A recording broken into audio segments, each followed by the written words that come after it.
So I'm getting evicted, and this will be my next move. This was my childhood house. It belongs to my grandmother, who passed away about 7 years ago. I wound up moving a friend in here to make sure that we didn't have squatters come in to protect the house because it's not in the best neighborhood. But we got to do what we got to do. This is the upstairs where we'll be staying. It's a 3-bedroom, and I feel like my kids are really going to appreciate that because we'll be coming from a 2-bedroom.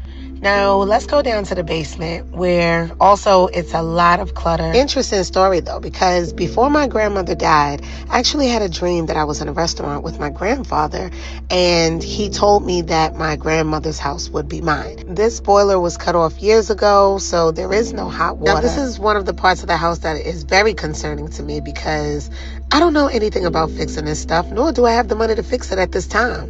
Oh my goodness. That's crazy. So she just gonna leave that how it is and just let that is wild. To me because I don't know anything about fixing this stuff, nor do I have the money to fix it at this time. My goal is to get into the creator pilot program so that I can be monetized and fix up this house so that the kids and I can start our new life. But I can't help to think, is this happening because my grandmother wants me here? Man, we're so lost today, man. So let's break this down methodically. She got evicted and now she's moving to her grandma's house. Her grandma's deceased and she was already having someone else in there. But now she's ran into a circumstance to where she has to reactively move there with her kids now and whoever this other person was who was placed in the house to prevent squatters. And you can see the condition how he has the house. He had his shoes lined up on each stair step. Did y'all see that? Let's go back to it. He had his shoes lined up on the stairs. So I'm getting to do what we got to do. Come in to protect the house because it's not in the best neighborhood. Do y'all see who does that? That gives you some insight into that person's mind. They're kooky. They're weird. As well as the home doesn't even have hot water. So her and her kids going to be in this house living like they're in a third world country with no hot water. And then downstairs, I don't know what that was. That was corroded and moldy and all type of things, but she needs to get somebody out there to look at that ASAP before the house explodes. As well as her goal, what it appears in life, as well as to be able to correct this, is to be a creator and get on the creator program to get monetized. Newsflash, TikTok has never paid like that, and now I think they even cut what they were paying. I don't even. I heard that they don't even pay creators anymore. But what that reveals is that anything can change when that's all you're relying on. A platform. What do you actually do? Like, what is your career? What is your job? That's what I want to know. So that you can be sustainable with your kids. And if you do somehow find a way to capitalize on social media, that can be an enhancement and an add on. But that's not going to be your entire strategy. Y'all, let's go ahead and get into the next clip. If you could like the video, I greatly appreciate it. Only takes a second and it helps out more than you know. This theory on why getting evicted or kicked out is actually a spiritual upgrade, or even if you just need to move out of the blue for some reason, you just want to move, it's a spiritual upgrade. So think of it like school. If you cannot pass that grade, you do what? You stay in the same grade. So as long as you're staying in the same house with the problems, if you live with somebody and you just really ready to get out but an opportunity hasn't come about, it's literally because you have not passed the test. God is sending you tests and you have not passed the test. But then once you pass the grade, what do? You go to the next level. Like, they push you to the next grade. Regardless of if you want to or not, you got to go. So it's the same thing in the spiritual. Once you've passed the test, you're going to get shifted.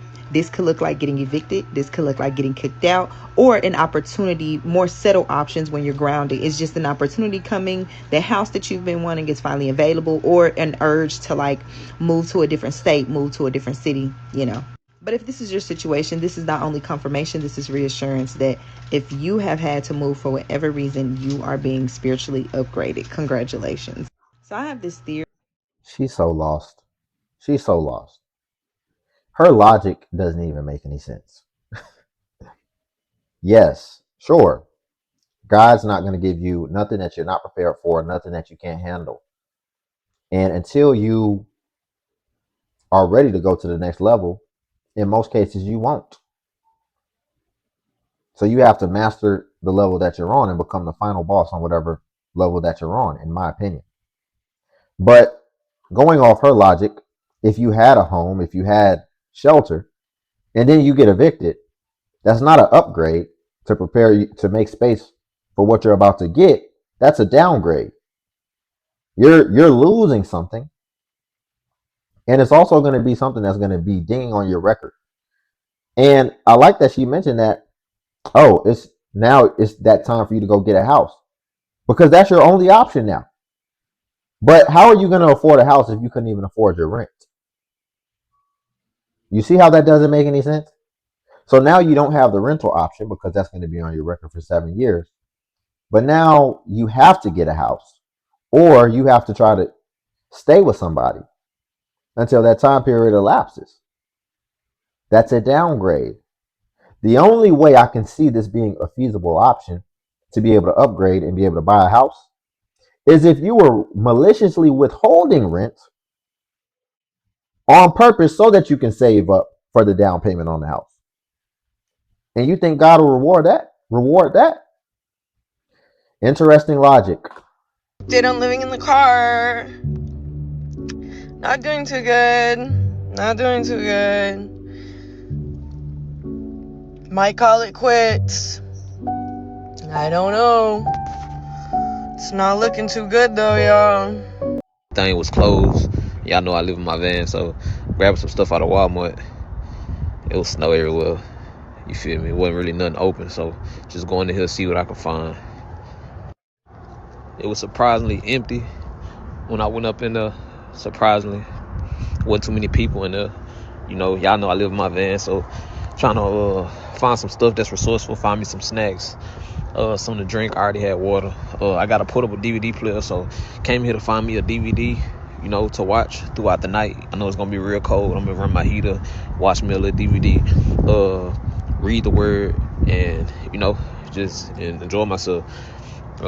Went through some DVDs. You know, they be high, so I was in the $5 DVD mark. You know, pawn shops was closed. You know, they be having them in there for like $1.99 or something. But I end up looking through these DVDs trying to see what I wanted, and I was gonna get that Don't Breathe and Don't Breathe 2 because that's a good movie. I like those. But I end up going with Escape Room, and it's a DVD called Mile 22. Them the ones. I don't understand. Is he living in his van because he wants to? Or is he living in his van because he's poor? Because if you're on your phone right here filming for TikTok, you can literally just go on YouTube and they have a whole section of free movies. And I think even if you wanted to buy a newer movie, they're a lot cheaper than buying a DVD. And then you already don't have much space. You need to be as minimalistic as possible. So all the DVDs are just going to now be more clutter. How are you going to be a hoarder in a van? I ended up going with. Never seen Mile 22 before. I think I seen Escape Room, but I didn't see the second one. Self checkout, you know, grabbed everything I needed to grab. If I had more money, you know, I would have grabbed more stuff, but I got what I could afford. And yeah, we out of there. You feel me? I love the snow. You feel me? I'm not built for the snow because we don't get snow too often out here down here in Houston or in Texas. You feel me? But I love seeing the snow. I love looking at snow, and you know. But what I get? Grab some Vienna sausages, got some strawberries, got some to drink. Yup. Had to get the Hershey with the almonds. Wish I could make some s'mores or something like that. It's cool. Some old Takis I had from the other day. Escape Room, Mile 22. Hey, let's have a good night. It's my GoFundMe. The goal is 15K to try to grab a place or an RV or even a bigger van that I can possibly put a bed in so I can sleep in it, I can stand up in it, so I ain't gotta, be crouched up in the seat, my back hurting and stuff like that. If you want to donate, the link will be in my bio on my TikTok. The link is also on my YouTube. So let me get this straight. So it sounds like he actually is living in his van because he's poor. And he's deciding to go spend money on DVDs. He had at least 3 or 4 of them from the $5 section. So that's $20 right there. You just spent for entertainment.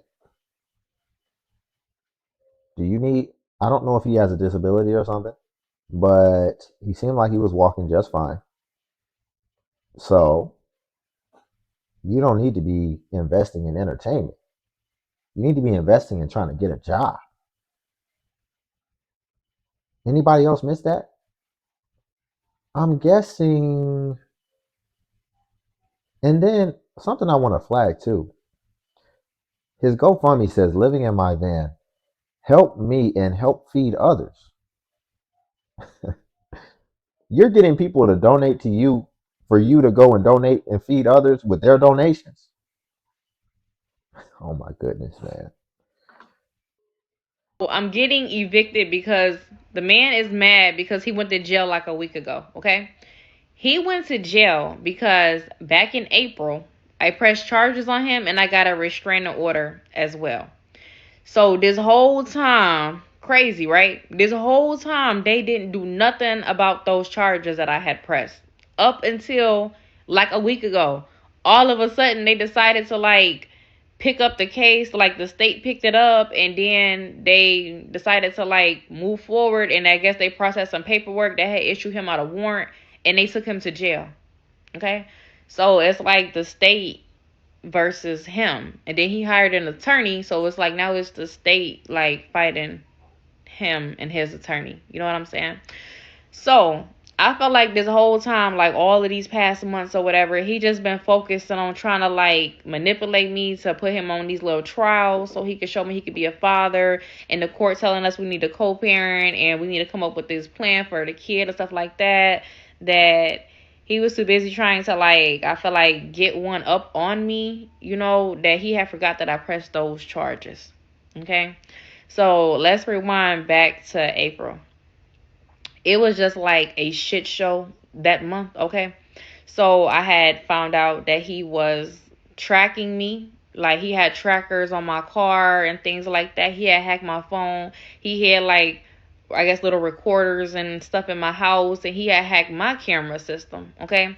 He was listening to all my phone conversations. He was telling me everything that I was saying in this house. He probably listening to me right now. And that's why when people comment on my videos and they be like, oh, if I was you, I would have played along with his little game to try to act like, I was going to be with him and like let him have his way to get this house, y'all. It wouldn't work because he was listening to me the whole time. So all my You considering it though? You would consider it if it would work.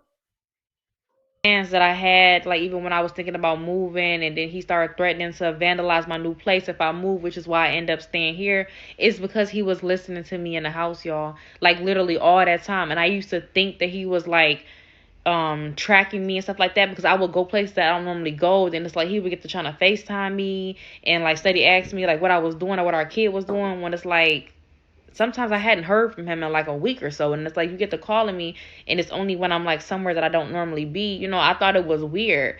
But I was telling my friends and family and stuff, and they'd be like, oh, maybe it's a coincidence. And I'm like, how is it a coincidence when it's only when I'm somewhere I don't normally be?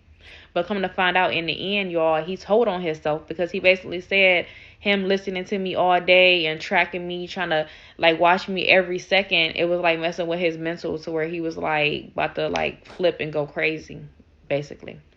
So I'm just like, yeah, that's weird. And it's like, you need to stop. Then the girl that he was cheating with had told me how he was basically plotting to unalive me and go to Mexico for a couple years and return. And I asked him about it, and it was like this big ass commotion because he was like, oh, well, ask her what she said like she was gonna do. And it was just like a bunch of back and forth. But it's like, so y'all just sitting up, because she told me they was watching true crime, so y'all just sitting up thinking of a way to like get rid of me. Why? All because the man is mad because I don't want to be with him and you want to be with him so bad that what you probably telling him that he should do it so you can be with him. Like it was just like too fucking much. You know what I'm saying? And then before he put his hands on me, we was just like in here going back and forth because he was trying to tell me that he was going to move back home and we was gonna be this family, and I'm just like, no, we not. It's like literally just expose a side that is crazy as fuck. Like, no, I'm damn near scared of you. Like, you know what I'm saying? And it's like, You're darn near scared of him? Oh my goodness. This is an interesting one today. So let me get this straight. This dude had you on 24-hour surveillance. You said he put his hands on you. And he was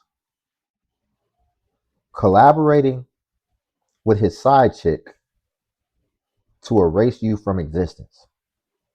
And does she seem pressed about this at all? Did, I, does she seem worried? That she's still talking to him? Has this stuff been reported? I wouldn't be surprised if she's turned on by it a little bit. Because what else would explain why you would even choose to deal with someone like this? You decided to conceive a child with someone like this. You're telling me you didn't see any signs that this dude might be a little dangerous? But it's possible that that might have been what enticed her from the start. like I said, he probably listening to me right now. I don't know. Probably still tracking me on my car. I don't know. I told the judge back then about the trackers and the cameras, and the judge basically said, like, who cares? Like, let them track you. Let them listen to you. And it's like, what do you mean, who cares? Like, what? Like, because it's like if I'm somewhere in public and he pops up, because he popped up on one of my dates before, y'all. Sat at the table with me and the man. I got a video somewhere on my page about that, okay? Then the next time I went out, he was acting crazy, like trying to ask me what I was doing and stuff like that, and trying to accuse me of being somewhere, but he wouldn't say it, which is like why I'm saying it was like little red flags where I'm like, is he tracking me? Like I say, it was only when I was out somewhere. And then it was like a couple other times where I went out with some more aggressive type of guy, like it wasn't as laid back as the other one, when he'll be like, oh, what you doing? Like, who you with? Like, tell me, and it's just like, come in here and see. Look at it. She said, "Come in here and see."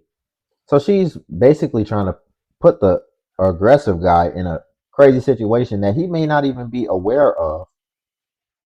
And so you know from the start that this other guy, it sounds like you're dealing with a multitude of guys when you have a child by this guy and you all work together, but apparently separated because you had to get a restraining order.